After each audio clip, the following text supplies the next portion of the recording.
My parents used to bet on the horses, and not in a gambling addiction kind of way, in the annual Durban July social extravaganza type of horse racing kind of way. They always used to get us to pick our horses, and they'd go and bet money on either the horse names, numbers, or whatever it was.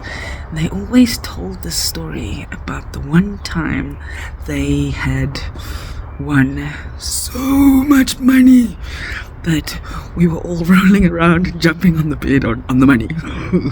You know, like you see in the movies. I don't remember that, I was young, but it was my horse. The money I do remember winning wasn't enough to roll around on the bed with it.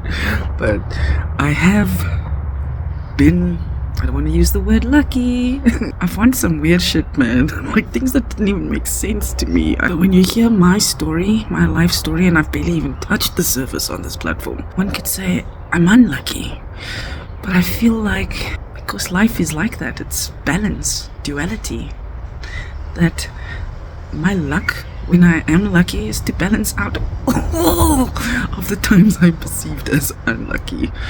Like, in competitions I've won, flower arranging competitions, and I look at everyone whose parents spent a ton of money getting like florist type things, flowers and vases and whatever, and here I come with my little purity jar I soaked off the label with some peach blossoms from my garden and stuff like that. Daddy-daughter lookalike competitions. It's weird. And it's not weird. Won in the lottery. Not the jackpot. 10,000. 14 years ago, that was a lot of money. I'll take that money now. It's still a lot of money. I am lucky and I know it. For the most part, I create my own luck because of, well, you know, law of attraction and vibrational frequency.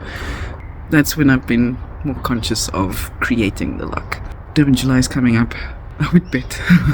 I would spend this week grounding myself so I could bet money on the horses, but I don't even have money to pay my bills. I should do a video on money. Money's just energy anyways. Anyway, have a fabulous Saturday. Yeah, I know I said I wouldn't post, but here we are.